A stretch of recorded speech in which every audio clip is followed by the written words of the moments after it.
பக்ரீத் தின வாழ்த்துக்கள். Hello viewers, இன்னைக்கு பக்ரீத் தினம் இல்லைங்க. எல்லாரும் என்ன பண்ணியிருப்பீங்க? மொபைல் எடுத்திருப்பீங்க.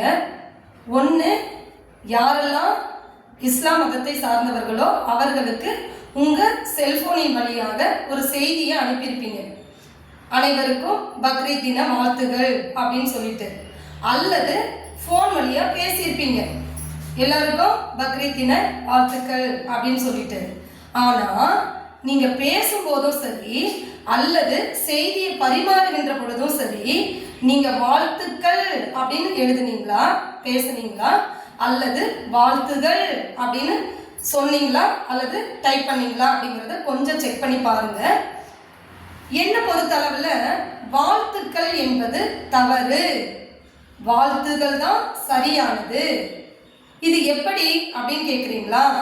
அது எப்படின்னு தெரிஞ்சுக்கணும் நீங்கள் ஆசைப்பட்டீங்கன்னா, நாளைக்கு இதே நேரத்துக்கு உங்களுக்கு அந்த காணொளி உங்களை வந்து சேரும். அதுக்கு நீங்கள் ஒன்று பண்ணணும். என்ன பண்ணணும்?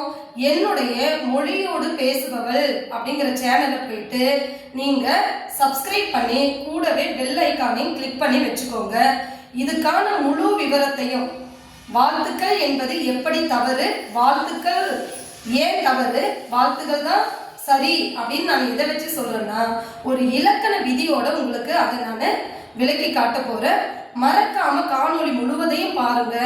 பார்த்து இனிமே நம்ம ஒரு திருமண நாளா இருக்கட்டும், அல்லது பிறந்த நாளா இருக்கட்டும், அல்லது தீப ஒளி திருநாளா இருக்கட்டும், பொங்கல் தினமா இருக்கட்டும், எல்லா சிறப்புகளுக்குமே நம்ம வாழ்த்துறது மரபா இருக்குது இல்லையா? அப்படி அனைத்துக்கும் வாழ்த்து தெரிவிக்கிற நம்ம அது சரியா பிழை இல்லாம பேசவும் செய்யணும், பிழை இல்லாம எழுதவும் செய்யணும் இல்லையாங்க? அதனால பக்ரீத் தினமான இன்றைக்கு நம்ம இந்த ஒரு முடிவோட சபதத்தை ஏற்போமா? இனி வாழ்த்துக்கள் என்பதற்கு குட் பை, வாழ்த்துக்கள் தான் சரியானது என்பதை இன்றையிலிருந்து நாம் கடைபிடிப்போம். மறக்காம போயிட்டு நம்ம சேனலை சப்ஸ்கிரைப் பண்ணி வச்சுக்கோங்க. மீண்டும் அடுத்த ஒரு நல்ல காணொளியோடு உங்களை சந்திக்கிறேன்.